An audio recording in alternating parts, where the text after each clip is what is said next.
Hello everyone, today we talk about the Roman early imperial Gladius and therefore mostly about the Mainz and Pompei types, although we will give a look generally to the Gladius Hispaniensis as well, observing the transition from it to these various types of swords.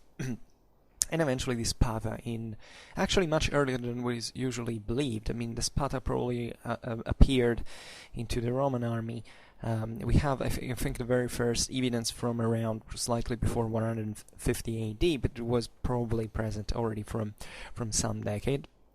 So relatively easy, and therefore today we will mostly discuss about infantry swords, because this is also a very important thing to take into consideration, that Gladius was primarily designed, and especially these Mainz and Pompei types, to be infantry swords. Whereas other types of swords, like even the same spada, were actually in use among cavalry probably much earlier than what we think.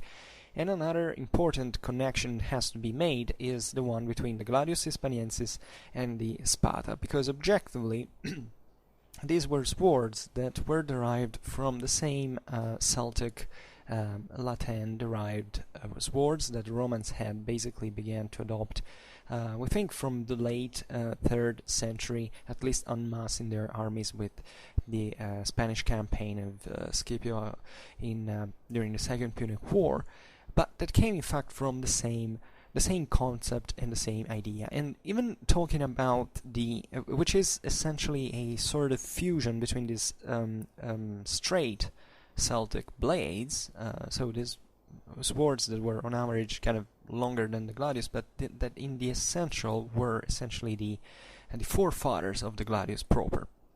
The Gladius Hispaniensis had was a bit different from this. It was a sort of fusion between the Celtic swords and the Iberian falcata. That is also a weapon that you can assimilate to many others, like the machaira and the copis, and you say, well, these are kind of different swords. Well, not so much. I mean, conceptually, they're pretty much the same thing.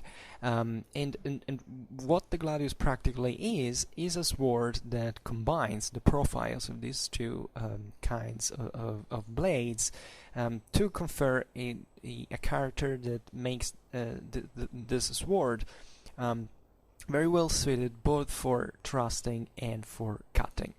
This is very important because even when discussing about the Mainz and Pompei types of swords that were basically the shorter types, especially the Pompei that we know in use in the Roman army, we think of them as, in fact, as daggers, and we tend to say, oh well, they were kind of conceptually similar to stocks, obviously in a very different fashion, because the stock is just like kind of a bar. These were in fact still blades, and were with a certain width, they were certain flats, and they were also conceived not just for thrusting but also for cutting. And this is what people, I don't know why, they tend to say, to always get wrong, or at least not to take into consideration. I mean, saying, oh, the Roman Gladius was conceived for thrusting. False. It was considered primarily, and especially in certain typologies like the Mainz and Pompei, to be a very well suited weapon for thrusting, but it definitely maintained as a blade very good characteristics also for cutting. And this is evident also considering the type of fencing that these swords actually were conceived for, because also if you look at how Roman legionnaires, considering more broadly their armor, the way they were equipped, etc., there were many, there were several occasions also to cut in some way. I mean, it was not easy. Objectively, the thrust was the kind of most effective way to take down your enemy, especially if it was an armored enemy. If it was even the same Roman legionnaire, the Romans fought not so frequently at this point in the early imperial times, but there were civil wars. And generally speaking, it's definitely a sword that has to be understood in the type of tactics, small unit tactics that it was conceived for, and therefore more generally for the kind of legionnaire that was using it. It was essentially a heavy infantryman that at this point, especially at this time in history, was employed only relatively in very specific tasks. Usually, I'd say, and this is also another topic we have to address sooner or later. Why do I say this? Because people tend to differentiate radically the Gladius from these other swords that existed in Central Europe, but we forget that we're essentially the same thing in nature, and that the same Gladius was objectively a good cutting sword in many ways, because it had maintained the characteristics of their forefathers.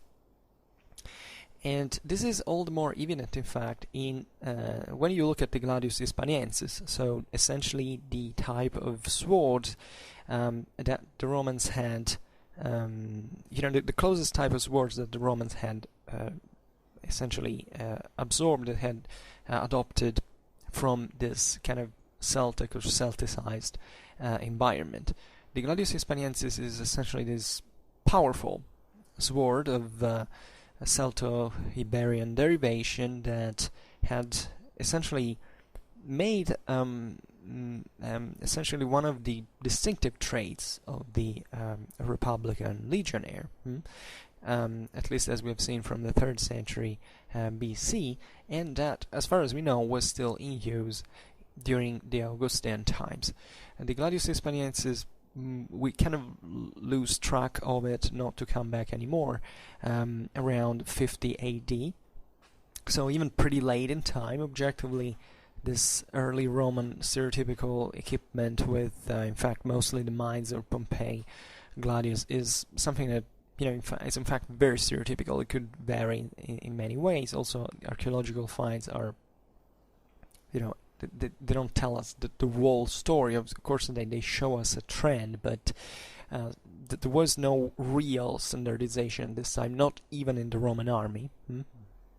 And we can think that the Gladius Hispaniensis actually remained around for even more than that, maybe up to the 60s or the 70s of the 1st century AD.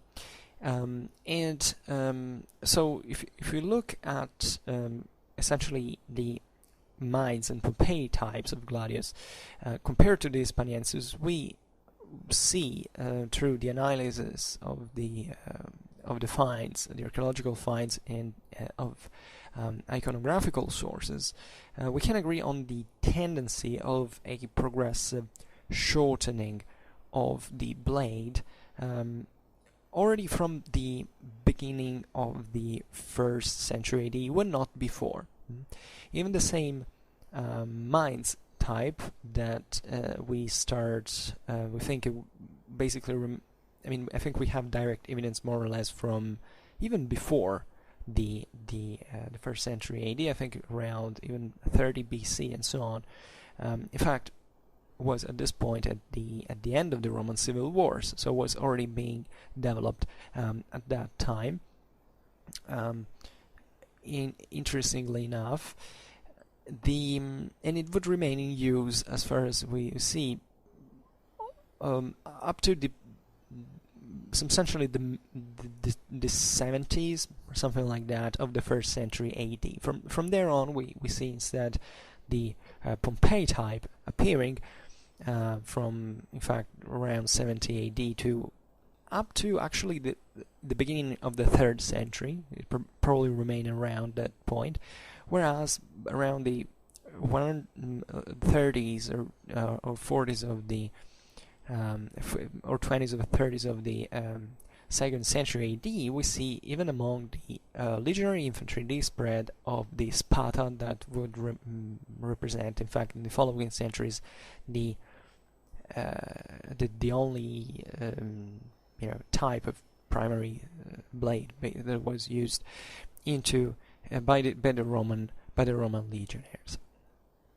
So even when we look at these words from the evidence, there is this general classification that we give it. In fact, the Hispaniensis, Mainz, and Pompei that have been, spotted as these three more or less well distinguished types of Gladius that are subsequent, one to another. So the Mainz type, as we've seen, spreads in the full Augustan age, and it's very well documented for all the first half of the 1st century AD.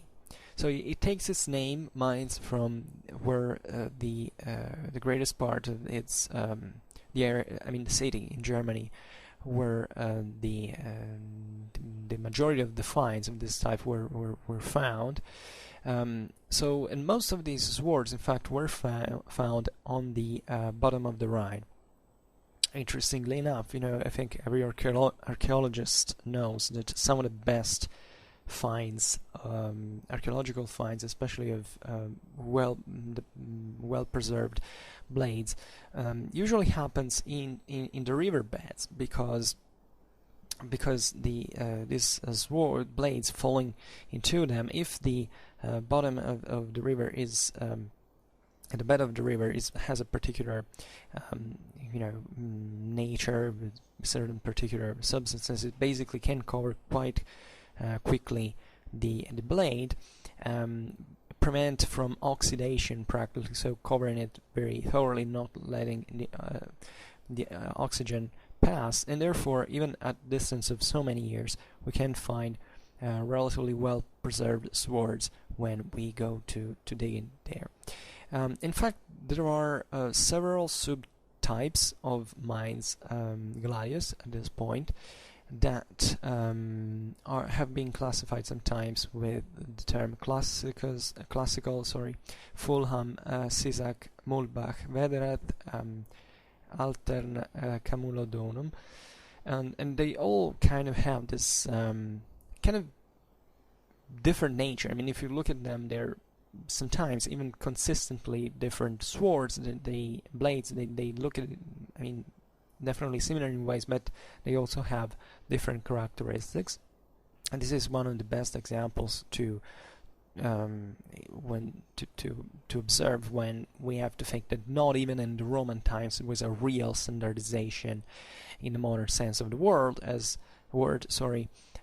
since these swords were produced at this time already by certain statal factories that, however, were quite diverse in their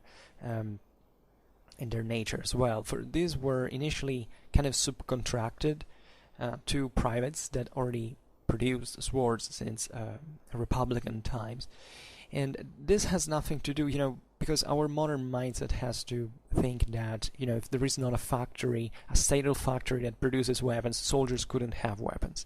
This is completely doesn't make any sense. Throughout all the Republican times, the consuls were given the public money to basically put up an army on their own, to equip them, to feed them, and these guys would obviously go to certain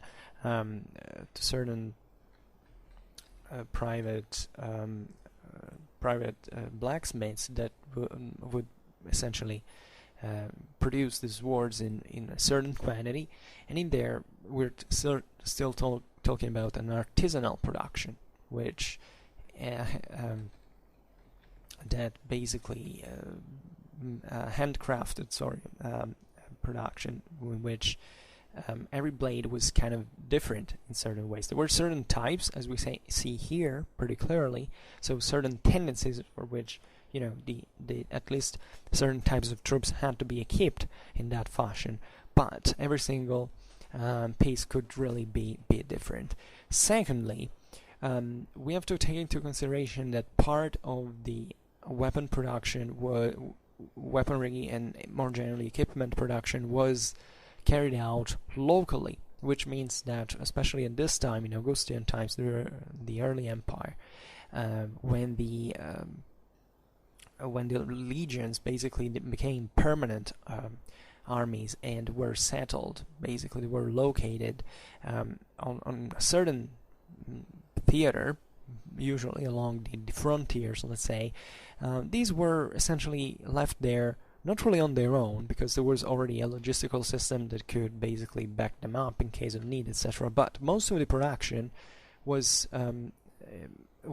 definitely very conveniently carried out, weapons and equipment was carried out in loco, in this, and every legion, every custom, let's say, had its own armory in many ways, without mentioning that the same Roman legionnaires had, telling the truth, a freaking lot of, had a plenty of free time, which is often overlooked at this point. It was not so bad, not so tormented in the early empire to be a Roman legionnaire. Mortality was quite rare. There were legions that remained in a certain place for literally for generations. I can't say without seeing action, but carrying out duties that were not really open warfare. It could be, and so there was a lot of time for these legionnaires even to go out there and to customize their own equipment. I mean, if your salary allowed this, I mean, theoretically, and the Roman legionnaire was given this equipment in exchange, and theoretically, at least, this equipment was subtracted in its cost by the pay of the Roman legionnaire. Because the theory was still, at that point, although the practice was very different, that still the Roman citizens had to provide for its own equipment. So it was mostly the state now logistically providing this material, but still theoretically the citizen had to pay for it because it was a state, had to compensate the state for it. In practice it was relatively different, but it is true that this equipment usually had to be returned to the military administration once for instance the soldier retired, stuff like that. But as far as we know, these legionnaires went around. There were local blacksmiths even in certain areas of Central Europe, as you can imagine. Some of the major armory centers of armor production were around the Alpine area. Then eventually this was shifting towards the Rhineland. So why not going with your pay to a blacksmith and making you having built a sword just for you, customized. And this happened very often, and we can spot it even by several details, also from certain types of decorations that we know were present just, on shields and armor, even on swords, scabbards and so on particular regional contexts. On the Danubian frontier there were certain decorations and so on. So we know that was a great dynamism also in the production of these weapons that really was not covered just by the saddle production. The Romans had warehouses, they had factories and so on, but essentially these legionnaires were also trained to build weapons on your own. I mean, it could happen even when it went across the frontier, that it could remain. Usually, at that point, there was a tendency to bring all these. There were certain stocks of all this equipment, by the way, that were kind of put in common. Think of these great campaigns like the one of Trajan in Dacia and so on. This armor was also kind of treasured and recycled in many ways, and the same legionnaires were in part trained to forge their own weapons. There were definitely certain Roman legionnaires that were ironsmiths. We can see it quite clearly even from archaeological evidence, of armories attached to the same Roman custom. So having said this, the point I wanted to make is that even if we identify a certain type of sword, like of Gladius, and its typologies like in Mainz or Pompei, and we still see that there are so many varieties of these. And this is pretty eloquent, not to make us believe that every single Roman legionnaire looked alike, because this is complete fiction. It never existed historically, and there was even no need at that point to carry out something like that, because the soldier had to have in essential certain functionality. Definitely had to have a sort of standardized equipment in the essential. But when it got to the actual piece, the important was that this was a sort of dagger, of some sort, and then how it was shaped on the length, etc., could really vary in many ways. And after all, even if we in the Roman fabrica, if you want to say, that we can see a sort of proto-industrial scale of production at a certain point onwards, especially from a certain point onwards.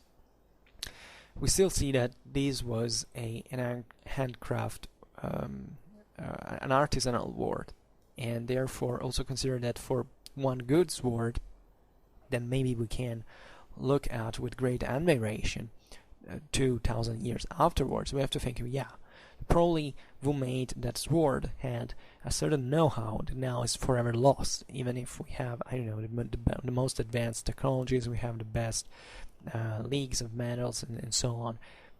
That obviously those guys didn't, but those guys knew how to make a sword that was functional for what it had to do, which is something that we have lost instead in our know-how.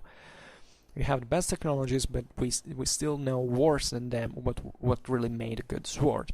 But at the same time, into this handmade world, we could say, we have still to think that for one good sword, there were so many others that were pretty mediocre and hadn't come out pretty well. So also in here, it really depended. If you were better off, I mean, if you had more money, you could also think to be better equipped on your own in some measure. Now, these are still topics that maybe we will address in another moment, but just to stress the varieties that still existed in these forms of equipment.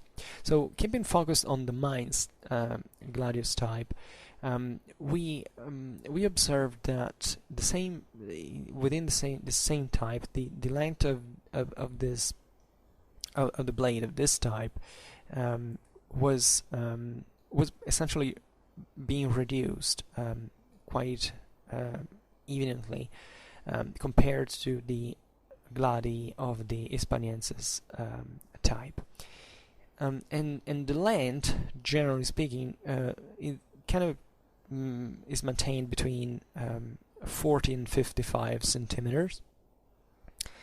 The width of the length instead is, excuse me, I have to quit one thing here, that the width of the length instead remains around 5 centimeters, and it doesn't seem to differ much over time, objectively, while the profile of the blade as a whole is characterized by a rather large base and by a more or less pronounced, let's say, restriction in the central part. So it's as if there was this kind of leaf-shaped form of blade. This is kind of interesting because it actually reveals a shifting of the balance of the blade towards the tip, which from one side obviously tells us that this sword was probably was designed really to cut more towards the blade. It was still meant to cut, not just to thrust. So this tells us that the movement was not just like a big slash with all your force from up to down, like with other Celtic type swords, or in fact the spada basically function. It was really a kind of very intense mechanical pushing ahead and thrusting, but also giving this kind of sort of cut. So having the balance point of the blade at that point, really trying also to hit, was really falling from the bow a little bit, cutting in, slipping it out from the enemy. So this already, by the shape of this blade, you realize that this was a very good weapon to cut as well, and there was an emphasis put on it. By the way, the Hispaniensis type, and this is often overlooked, is kind of stereotypically represented in many ways, telling the truth, in this kind of leaf-shaped form too. I mean, if you look at in pop culture, that's kind of the average. But telling the truth, the Gladius Hispaniensis was pretty much straight. I mean, if you look at that, it looked pretty much like a Celtic sword in many ways. It still had slightly this character, maybe of a very relative thinning of the blade width in the center of the blade, and maybe just a bit more of weight distributed on the top, but it doesn't at all look like this very evenly leaf-shaped form. The Mainz in itself, objectively, is still pretty similar in many ways. For instance, the Sisak or Sishak, I don't know where it's the place, should be somewhere in the Balkans, type is it's probably the best example of that. You realize how shaped it is. Also, the classical and Fulham type are kind of like that. But if you look, for instance, at the Vederet type or at the Halter Camulodunum type, or you realize that still this word was pretty straight. So also for cutting, it was actually freaking good weapon as well. And the tip of the Mainz, which is called mucro actually in Latin, it maintains this kind of long form, in fact, that is usually from 10 to 20 centimeters long, and therefore is kind of even more aggressive than the Hispaniensis type, if you look at it. So the handle, the grip of these swords was made up by a hand protection of a kind of semi-oval form that was in contact with the blade through a bronze disc, and by a handle that passed in wood, either in bone or ivory, with four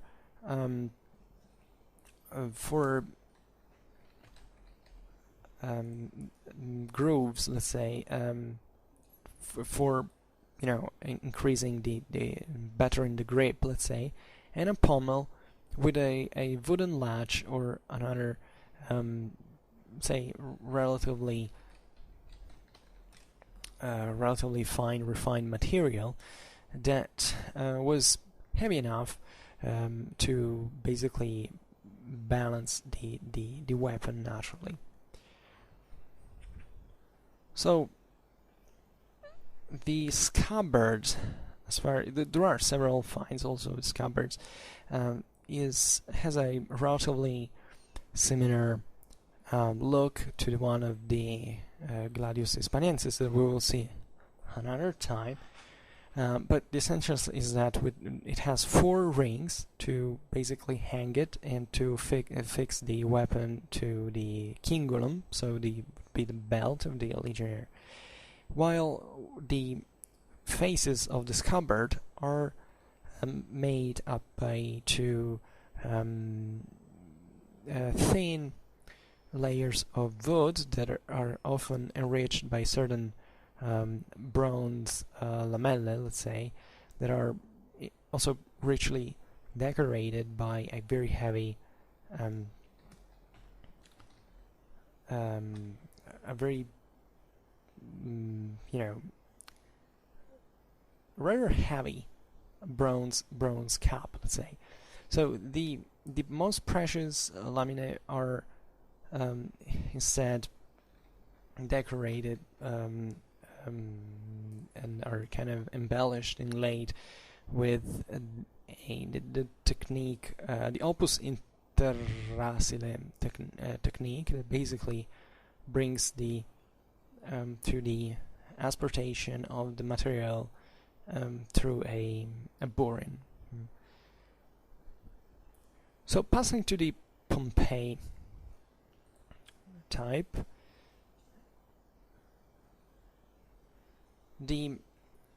this type also takes its name from the place where it was found.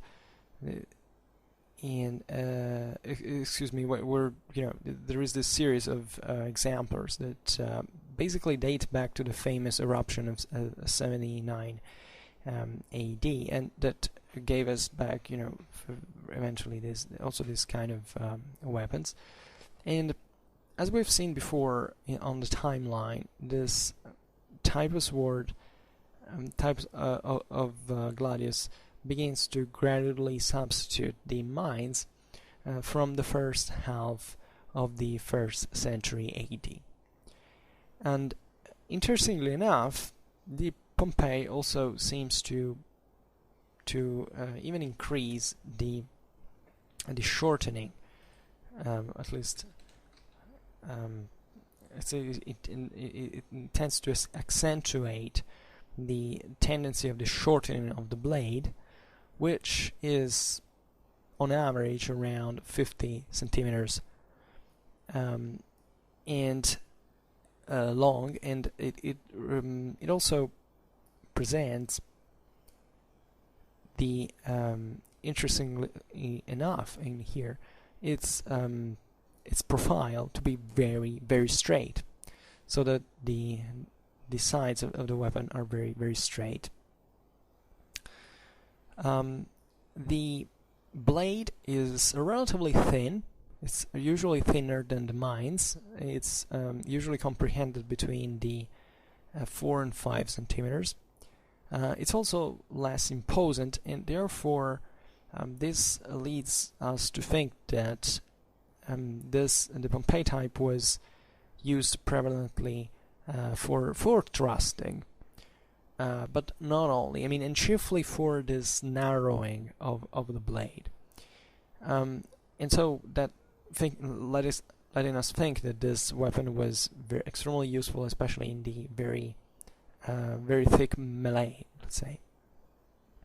So it's the characteristics of the Pompei type are compatible with probably a process of production that is it's been simplified and especially more uniform than the Mainz, and which is in this sense more adapted to produce rapidly great quantity of weapons. So it's as if at this point the production of the Gladi had progressively grown to standardize compared to the previous means of production. Also, the Pompei has certain subtypes that usually are dated to the later are related to later finds, especially the Puttensen Fimose and the Hamfeld. That are distinguished by from the classical version by a broader blade and a less pronounced tip. This is very interesting because it suggests, especially if you look at the Hamfeld type, it looks like a saw. And this tells us that, albeit, as we've seen, the Pompei seems to have been more fit for thrusting, at the same time that the emphasis on the effectiveness of the blade, of the tip, for thrusting is kind of reduced in certain way. So probably something was kind of transforming at this point, and it would be interesting to look at in broader terms at how this was going on. Initially, at the beginning of the video, I was making the point that the Roman sword production at this point, so a sort of, at least the legionary infantry sword was seeing a particular specialization in its nature. Looking at also the other swords that existed around among cavalry especially, you realize that this Gladius that originally started to be had been relatively similar even to the Celtic swords, tends to shorten and to get even thinner in the blade. The question is why, really, at this point, and how do we know this was actually happening? Well, the problem is we are relatively well documented about these words, but still the evidence in itself is relatively scanty. We objectively can trace this trend, and we never have to forget this is a process that was probably designed for only for legionary infantry. How? Well, substantially, as you know, the Romans had developed their military system since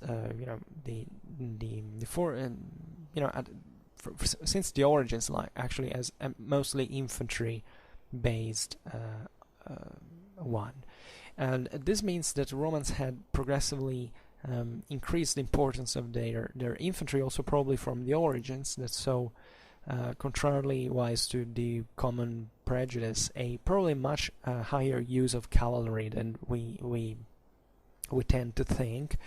I made a video that discusses this actually, and especially on the archaic Roman cavalry, but I will be discussing it also in other terms, and I've been pointing this out also on those videos I made on the persistence of the horse mythology also in the sedentary European populations. The importance that originally among these Indo-Europeans had the horse and cavalry in general, also for certain. And the title of the video is Archaic Roman Cavalry, 7th, 4th century BC. I don't think I have made much else. I've been discussing this also in the when I talk about the Decursio in the video, the Roman eagle, an omen that they shall conquer all against whom they march. And that can be interesting. Excuse me, I drink a little bit.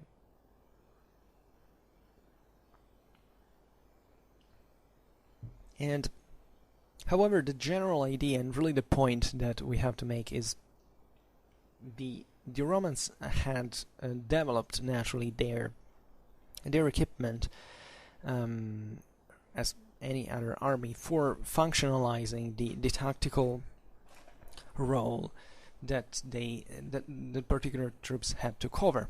Historically speaking, it's really the tactics that tend to shape the weapons and not vice versa. This is a general rule. It's not really always the same type, but tendentially there are other factors that bring to the, it's more the factors that produce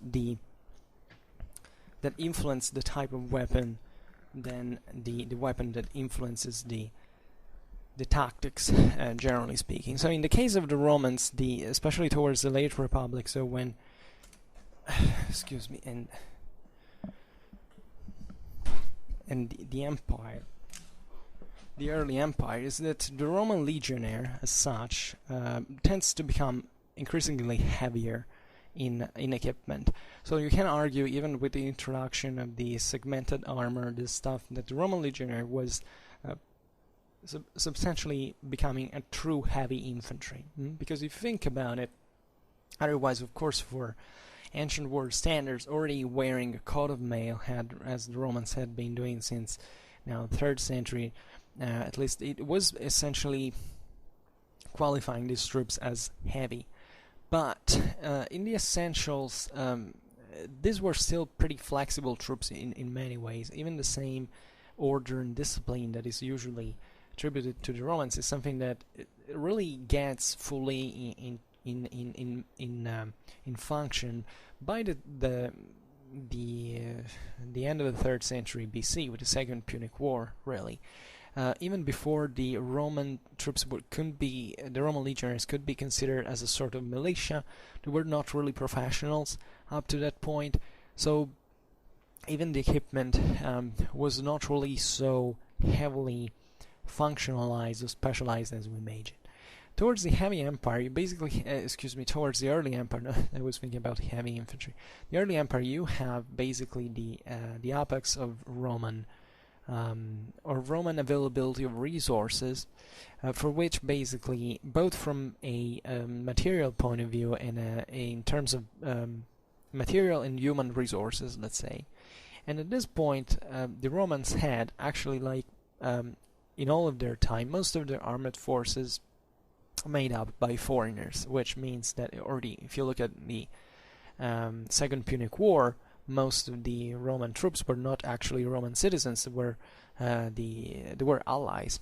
In that case, they were still kind of similar to the Romans themselves. In fact, we know by the Third Punic War, during the Second Punic War, there is even Livy stating clearly that if I'm not, or Polybius, I don't really remember, that basically the Roman allies, the Italic Socii or Soci, were essentially indistinguishable at that point from Roman legionnaires. Now, also in here we should really go in depth to many things, but let's say that those were still peoples that were pretty similar in nature. I mean, they came from the same stock. The Latins were Italics as well, so there was a sort of similarity in the equipment. But the Romans expanding eventually all over the Mediterranean and also in Central Europe, basically they got the access to many other types of troops that they now were variously, progressively conquered and brought under the process of Romanization, for which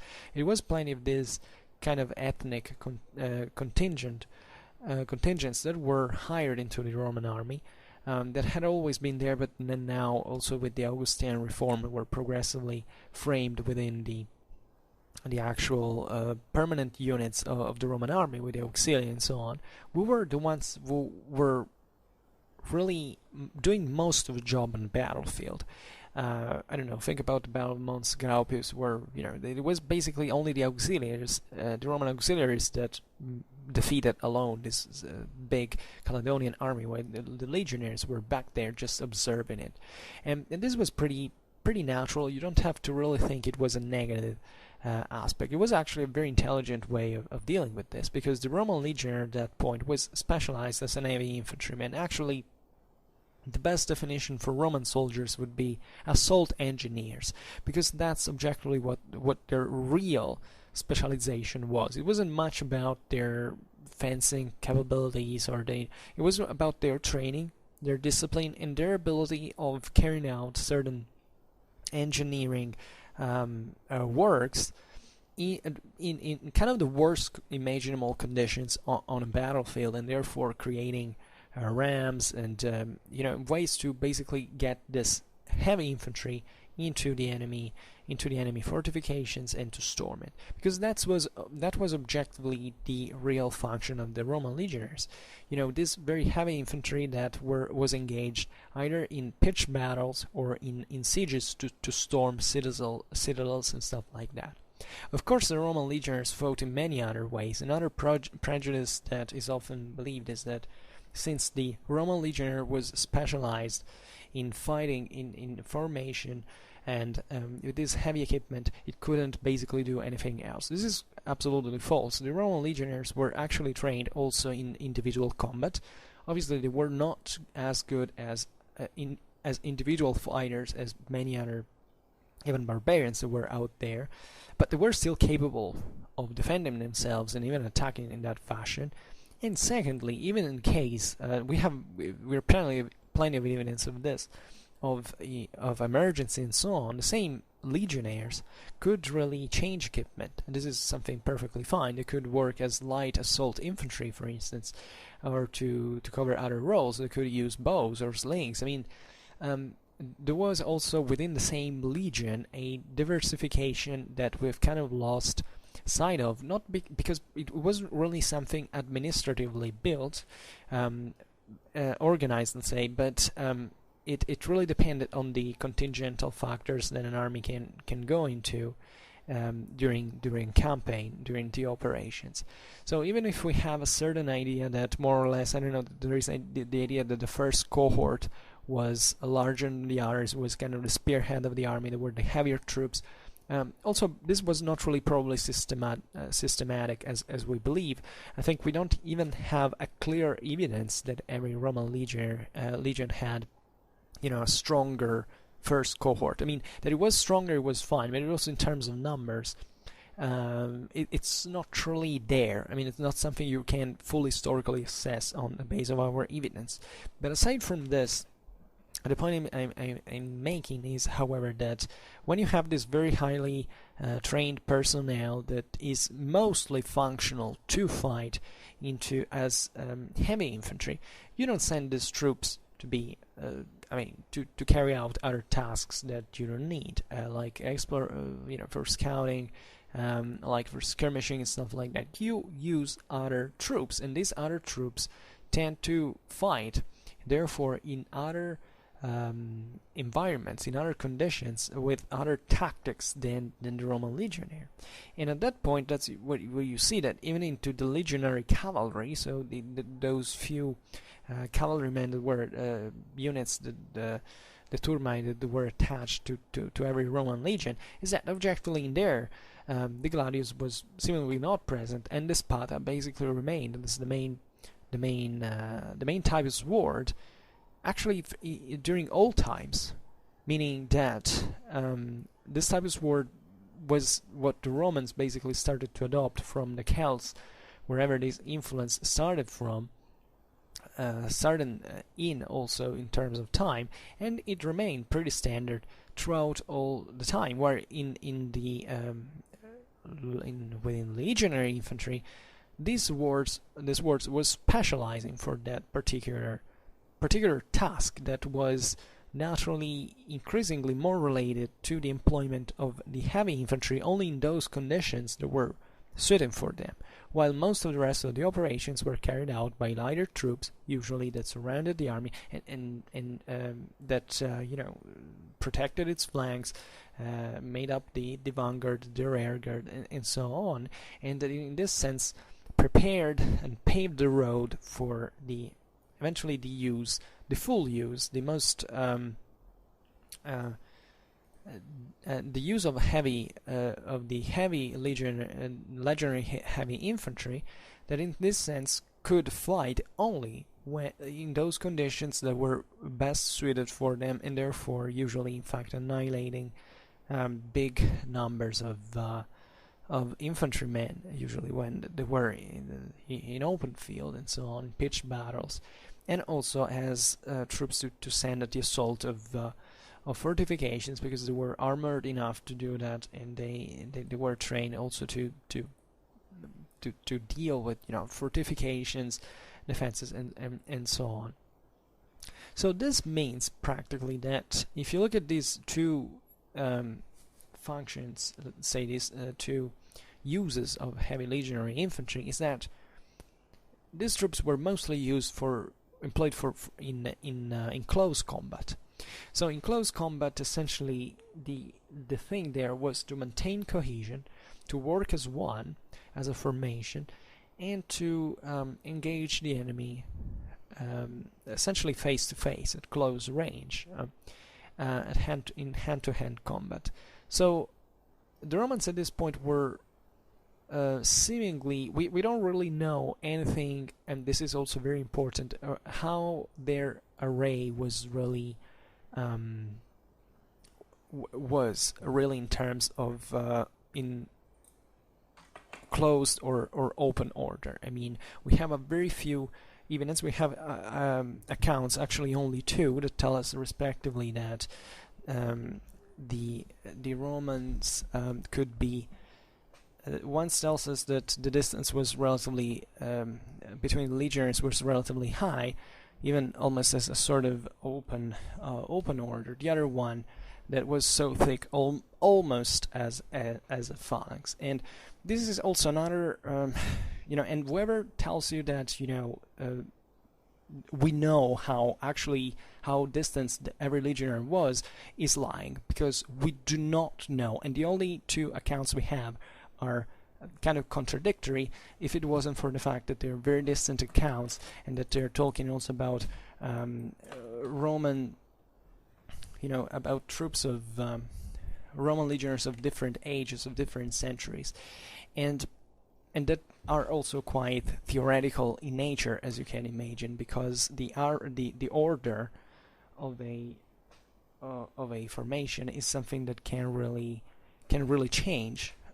depending on many factors. Like there was not a standard issued battle order. That's something that you normally change according to the tactical situation. And even if there is a tendency in a kind of functionalism in the type, say in the way this order is, given that this order might be preferred as a sort of standard, this can really vary over time. But as far as we know, also from depictions, iconographical sources, etc., we get the impression, definitely in early Roman times, the Roman battle order was pretty close. I mean, troops tended to really stick together. Troopers really tended to stick together and to maintain a relatively close order, so that there wasn't much room for maneuvering. And when we look at this gladi and observing that objectively at this time these blades were kind of shortening, we can assume that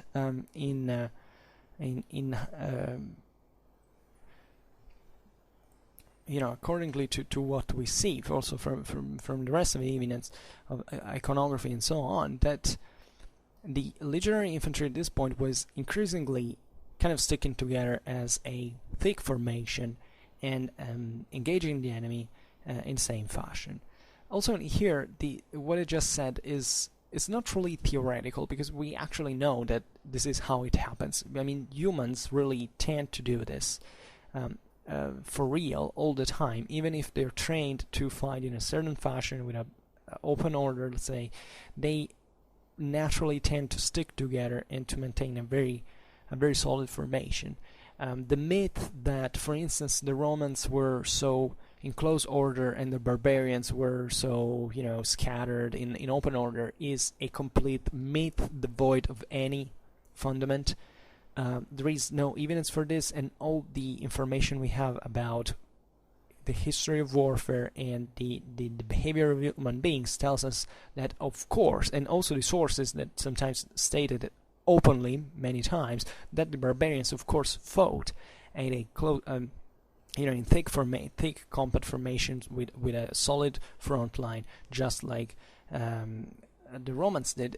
I mean, just in the sense that they were sticking together. The Romans naturally were trained as units to function also seemingly in a much more dynamic way than we think, but still relying on the order, internal order of the formation.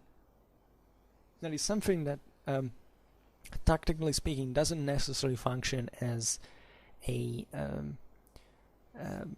because you have a certain distance from legionnaires that you can from the troops that you actually can achieve more results than the enemy. It's not really that it really works in this way. And as we were saying, during combat, really things get pretty messed up, even among those troops that have a very high level of training and of discipline, for which at that point what it really matters is the ability to maintain a broad cohesion, let's say, and to remain on the field without fleeing and without being overwhelmed by the enemy.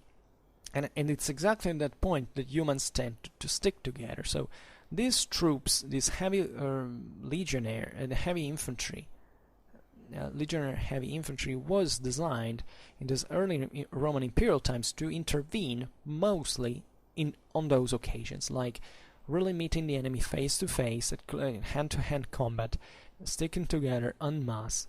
And at that point, you don't have much of a space to maneuver. I mean, not really to maneuver, because the unit can still.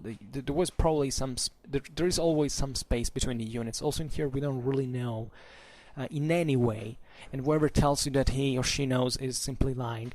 That what kind of space existed between the Roman the various centuriae, for instance, or even the cohorts, we don't know. But I don't remember the point I was making. The point I was making is, however, that this close combat, they didn't leave much room for individual fighting. Let's say that the space was enough probably to carry out certain movements, and also to be quite individualistic in the fight, because this is also something that is extremely overlooked when you think about the Romans. The mantra that you hear people on everywhere in the world says, "Oh, the Romans just stuck together," and that's what, like the Spartans, right? Yeah, always sticking to. No, that's not really the point. The Romans maintained, on the contrary, as far as we know, probably kind of enough space to operate and to fight, and also in mindset in a very individualistic way. I mean, the Roman legionnaire is an individualist. Is a disciplined individualist, and this is very important. And if you look at the same Roman equipment, in fact, you realize that the average Roman legionnaire is objectively conceived as a sort of monad. I mean, he is conceived for a sort of individual combat. It's not like the hoplite that basically is conceived to stick together to the other one, just to use with brute force to maintain the shield wall intact, and just thrusting like hell over the shield into the front, and that's it. The Roman legionnaire is this kind of thing, can really work in many ways, even alone. But the shortening or the narrowing of the blade, let's say, and the progressive and all the evidence of this compact solid formations brings us to the idea that the Mainz and Pompei type were developed essentially to mostly operate in this kind of close order formation. Not because, as we've seen, the legionnaire couldn't fight otherwise. The Gladius could be used to be slashed and to cut, but simply in the ways this heavy legionary heavy infantry was employed, there wasn't much room for that completely individualistic fighting style out there without any support, and just you slashing with this sword over and over again. The legionnaire was well protected behind his scutum that tended to really protect also his sides. So the scutum, especially the rectangular one that you see, the curved, many people conceive that that's perfect for a shield wall. Absolutely not. The best shield you can have for a shield wall is flat. Really, the curved sword is kind of a individual cell for the individual legionnaire that can basically hide behind. And it's also extremely heavy. The Roman scutum is something like 8 kilos. Just try to take a luggage of 8 kilos and try to maneuver it, just by the way, with a grip that you have to use with your own hand, not even with your forearm. It's exhausting, and that's why most of the times this shield was also just left. Let's say on the ground, was placed laid on the ground because it was too heavy to move. And that, by the way, tells you how this infantry was really heavy also in the general process of its capabilities, its energy spending, and how this combat was really conceived. I mean, the Roman legionnaire in this sense is thought to be something that has to really stand as something very heavy, say, on the field, and not to give ground and to even aggress, because of course even with an 8 kilos shield you can use the shield in a pretty dynamic way, but let's say that you get exhausted much more easily. So this means that the combat is not at a unit formation is not so excessively dynamic. It's just this Roman units advancing and like a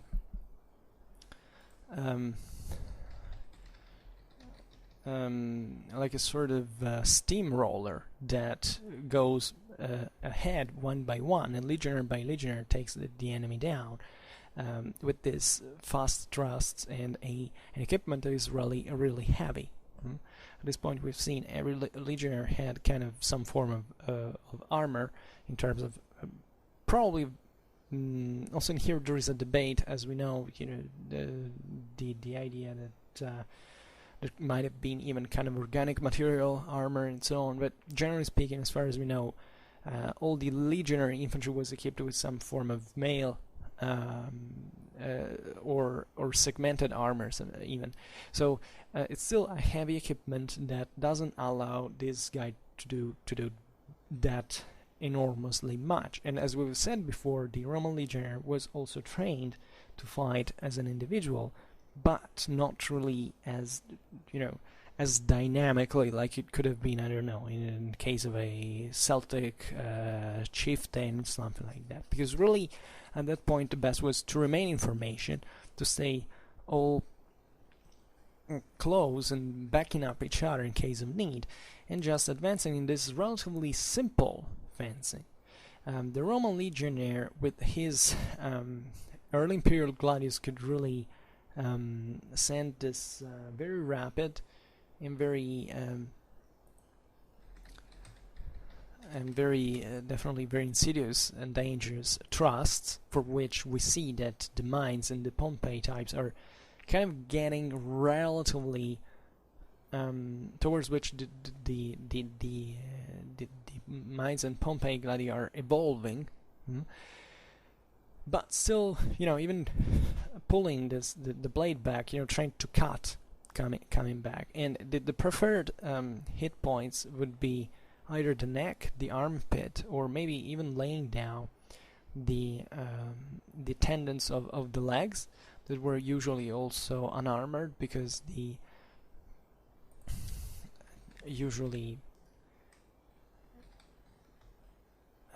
greaves were left uncovered the posterior side of the leg, so that was a perfect move to mobilize the foe and to paralyze him and to finish him eventually.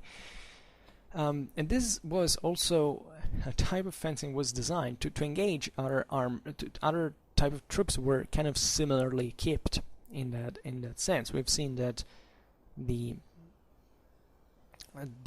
Roman units at this point were kind of steamrollers, but they could meet in open field certain elite troops that were armored, let's say, as well as them, as we've seen in certain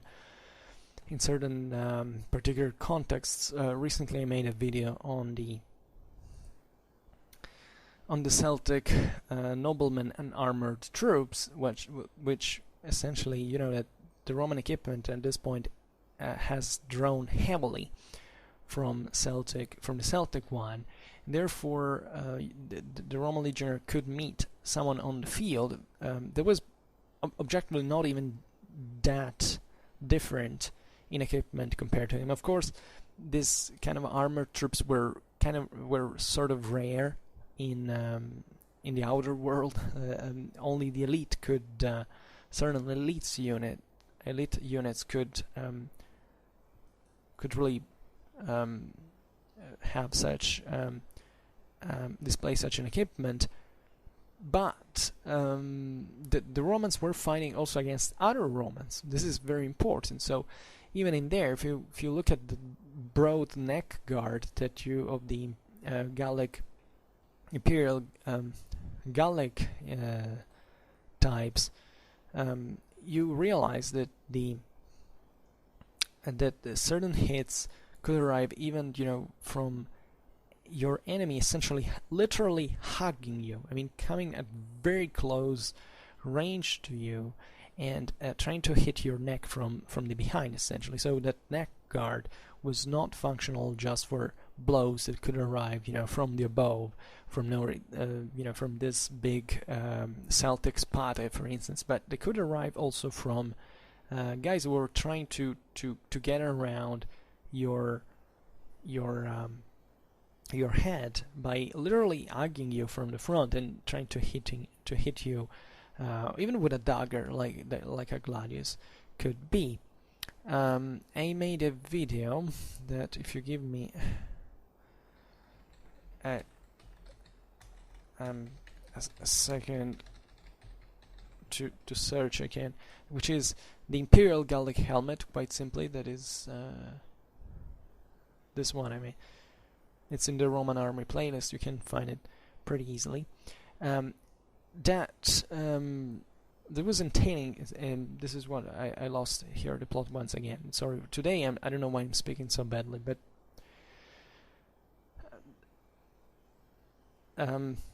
still, in this context, you see that Romans could engage most of their opponents. Most opponents the Romans were facing at this point were also unarmored. So also the idea of slashing, of cutting, was pretty much intrinsic to the Gladius in itself. So the point I was actually making, now remembered, is that the Mainz and Pompei type represent in many ways the shrinking to the tactical employment of the legionnaire heavy infantry, only to kind of certain staged combat, into which most of the job had already been done by the auxiliaries in some way, and then the Roman army, the Roman legionnaires were intervened really when everything was really face to face to the enemy. When the skirmishes had finished, and because that's the role, the nature of heavy infantry in itself. There is no other, logic in using heavy infantry in other contexts than that. So this was a moment that you have to look in a broad perspective, in which Rome was flourishing. It didn't have essentially major enemies out there, because you have to consider that up to the 3rd century, basically Rome was unmatched out there. There were rebellions here and there, but there was no major population that was threatening the empire as such. Nothing like that. Rome was simply too powerful. The other peoples that were around her were just dwelling in there with, trying to maybe sneak into the frontiers every once in a while to raid, but there was no way a single people could invade the Romans. So at this point, everything was relatively easy to counter, especially from a tactical point of view. All you needed was this kind of auxiliary troops that could be broadly, hired in different ways. Like, think about the initial framing of the Romans always had auxiliary systems, auxiliary troops that were hired in some ways. Just the day before yesterday I made this video about the Simmacari in the Roman army. That's something that was happening in the 3rd century, but before there had been the numeri, and before the Augustan auxiliaries and auxilia, but the essential was always the same. Practically using someone who had usually lighter troops that had a particular tactical specialization that usually was meant to support the heavy infantry, and that was not really meant even to sustain other type of combat as much as the heavy legionnaire did in its own way. So this specialization naturally can be very fluid, because in a battle you can't often decide what you're going to use. Most of the times you're going to use everything you have, so there has to be even a sort of adaptation that is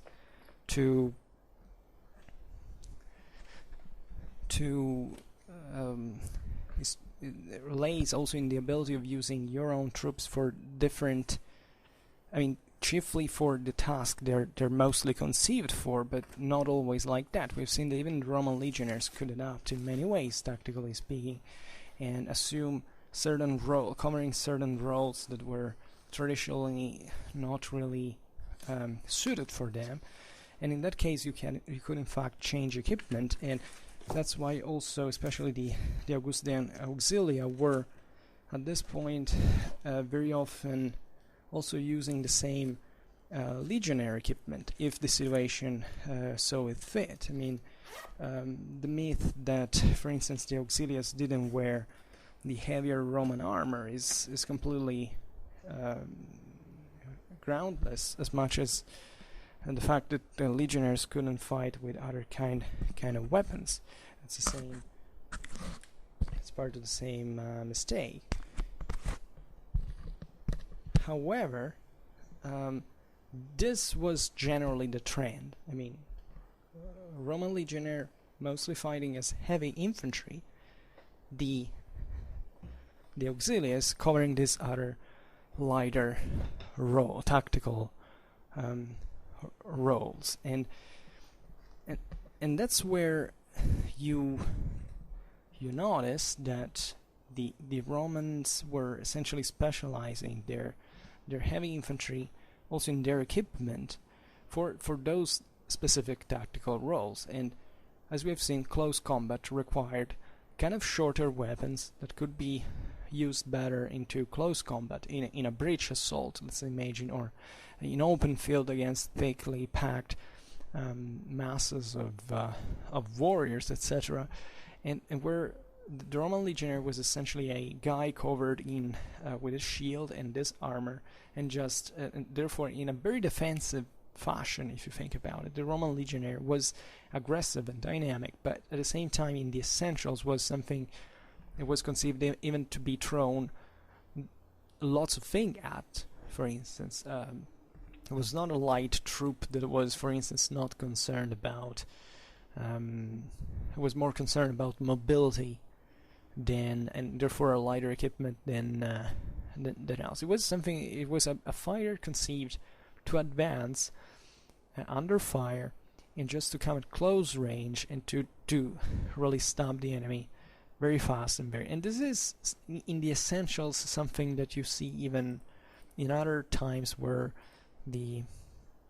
where lots of armor spread among the elite. I mean, the idea is the better, the more armored you are, and the more you'll have an equipment that an armament that is designed to hit at close range. This is important. It's like when, I don't know, a very banal example, the medieval knight using a sword as a primary weapon, while the medieval commoner using a spear as a primary weapon. Why is that? Because the knight is armored enough to get at closer range with a sword that is shorter than a spear, whereas the commoner doesn't have enough, is not enough equipped, and therefore has to increase the distance from his body and the enemy, and keep the enemy at distance. Well, that's the same with the Roman legionnaires and the Mainz and Pompei Gladius types, because if the blade gets shorter, you realize that the distance with the enemy is has to be automatically shorter, because you have to reach the enemy with your melee weapon. And in parallel, you see, in fact, that what happens is that the legionary armor is getting heavier. So everything is so logical if you look at this perspective, and that's what those troops were basically designed for. And that's the only reason why you find this shortening of the blade, because it's a matter of how these guys fought even at a and the fact that, let's say, that these swords were also short also tell us that they were not really swung pretty much around, so that this seemingly let's say specialization for thrust was essentially due to the also to the absence of within the formation of within the unit of the space for having a more individual fighting, so that you could have only with difficulty used the spada this time into within a Roman unit, a heavy a legionnaire heavy infantry unit, because they used to fight at kind of a close range. Then eventually the appearance of the spada, even from seemingly the first half of the 2nd century AD, tells us very much in the progressive transition that was occurring into these troops, because it's essentially from the 2nd century that Romans are involved into pretty, say, in greater problems. There is the Dacian campaigns, there's the Parthian campaign of the Antonines, there's the Marcomannic War. So all a situation where that Rome is really at its apex under the Antonines, but the let's say warfare is expanding, is the frontiers are getting more troublesome. So what you see is that exactly when this starts happening, the Romans started adopting the spada as well. Why? Because they were hiring increasing numbers of Germans that had, just like the Romans motivated this kind of Celtic type of sword from their armies. Partly, but not really. I mean, at that point, it's not really, the weapon doesn't really tell you the ethnicity of who is using it. Material culture in weapons and so on doesn't tell you freaking nothing. There is not a national weapon. There's nothing like that. You know, there are certain weapons that are kind of, aside from the fact that now weapons were all pretty similar. I mean, there was no really a great form of uniqueness, even in those populations where there were this kind of iconic weapons, like, I don't know, take the falxes, in among the Thracians or the Dacians and so on. Yeah, but if you really look at them, first of all, they were not so. I made a video on Thracian warfare in which I explained this. For instance, usually those falxes were not really falxes, were something with a much straighter blade than we think. So they were incidentally similar to this broader, this original. Say straight blades of Indo-European origin, from which the same Celtic ones derived, and in turn also the Roman Gladius.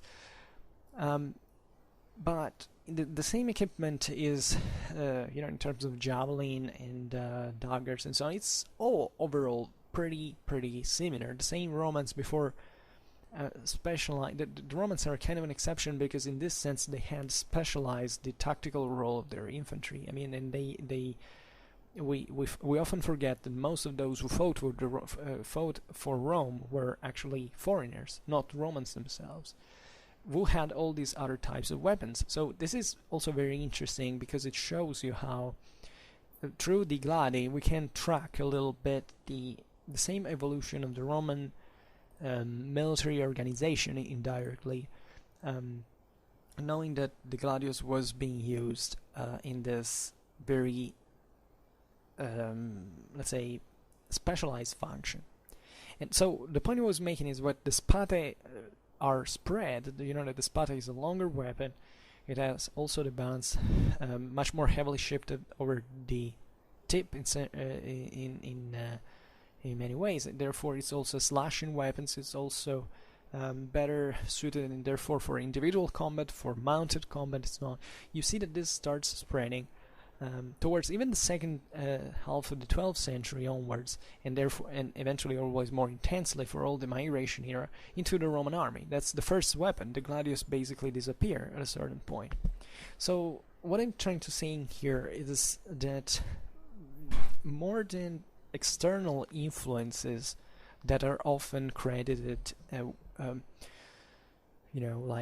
Romans copied weapons from other people. It was not really that. I mean, the Romans basically chose the best weapons that existed around, because they had to make them employ to a certain unit that already fought in that certain fashion for which the type of sword was used. The Romans basically began to produce spade also on their own. They, as we have said before, cavalry swords at this time are essentially spade, even when there was the Mainz and Pompei type. So this is a brilliant example that shows you how the Romans could basically choose different weapons, and were not really evolving.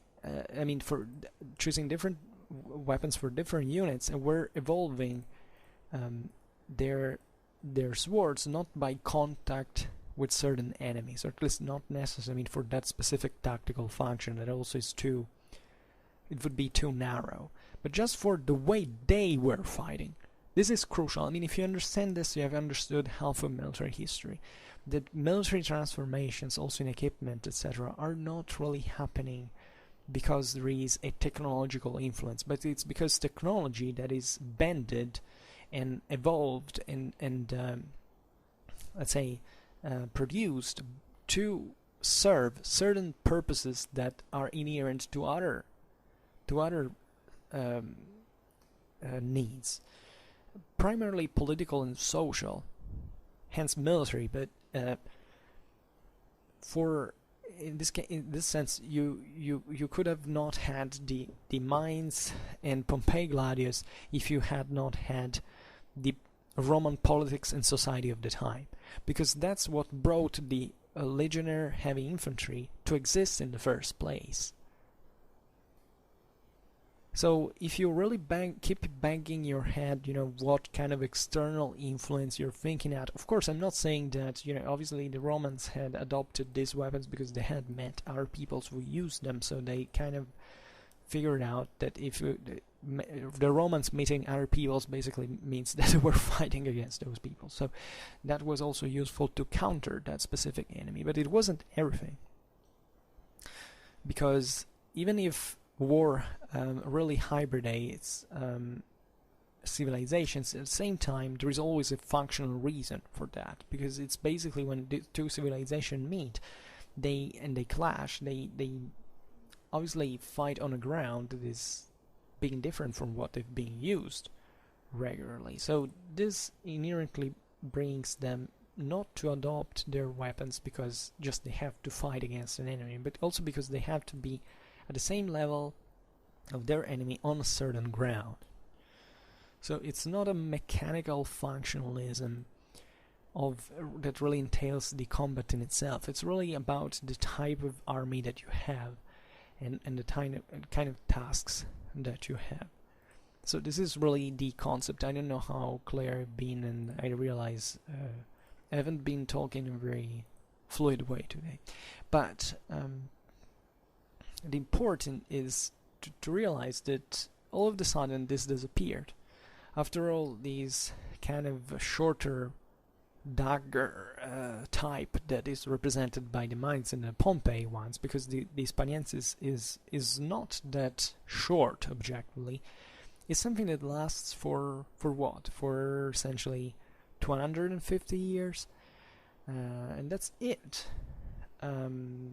So and it basically disappears in a relatively few time, for which the Sparta takes over, and this reveals also the ability of the Romans to change, and not the decline that is often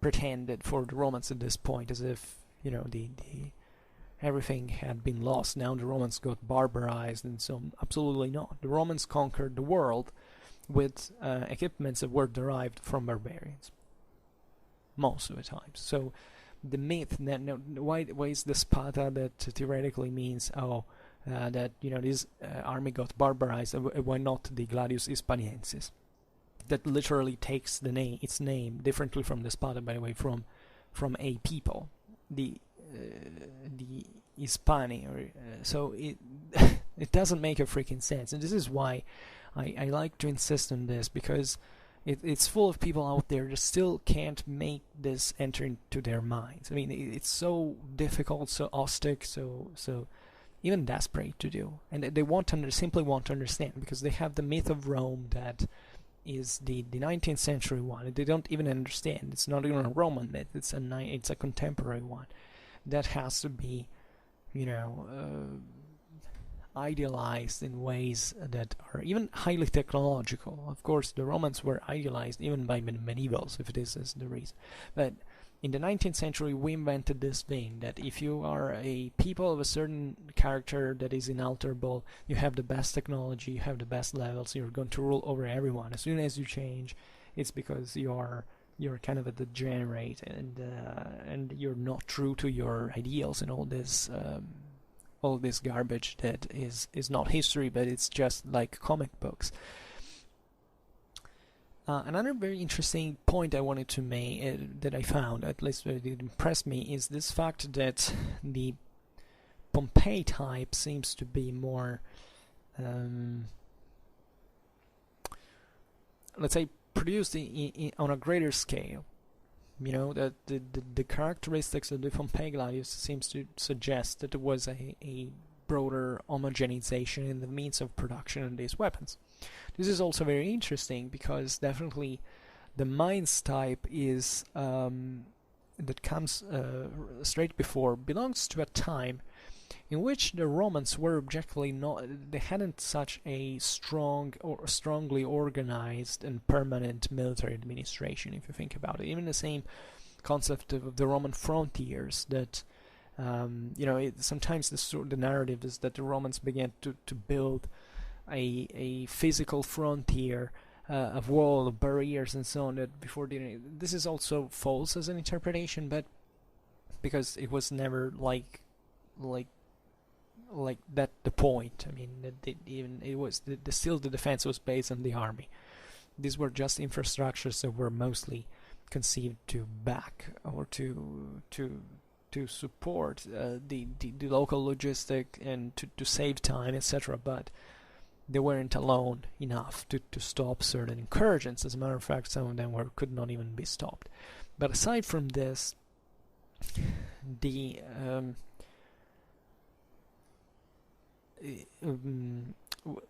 what is interesting is that we generally see that from the Flavian age there is also a strengthening of the local, together with the infrastructures, also of the local administration and this production. So it seems like the Pompei type starts to belong to a world that was heading towards a greater control of the state over the production of weapons, and that therefore brought in part to even a sort of standardization, for which up to when the Gladius was the Hispaniensis was used, or the Mainz was used, it was basically the same legionnaires.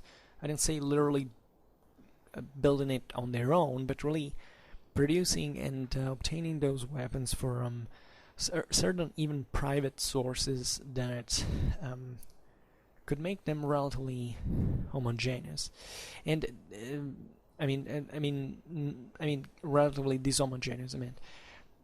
So the Pompei seems to be at this point really the product of a military administration that gets a little more centralized. But, and this is also interesting, as we have seen with the Pompei, that enormously offensive, trusting function doesn't seem to be quite out there. I mean, even the same tip of the Hispaniensis and of the Mainz seem to be actually pretty much thinner and conceived better for trusting. If you think about it, if you look at especially the later Pompei subtypes, you realize that in conceptually this word was the tip was kind of rounded, a bit like the Spada, as a matter of fact. And in fact, what does appear later, the Spada, just in after those late Pompei types that seem to suggest, in fact, the idea that even in this last Pompei type, it was the shortest one. There was also the progressive readaptation to a sort of cutting function, and a progressive loss of the tip sharpening. But this is also kind of complicated it's kind of difficult to assess overall, but definitely certain Pompei types look more like sows rather than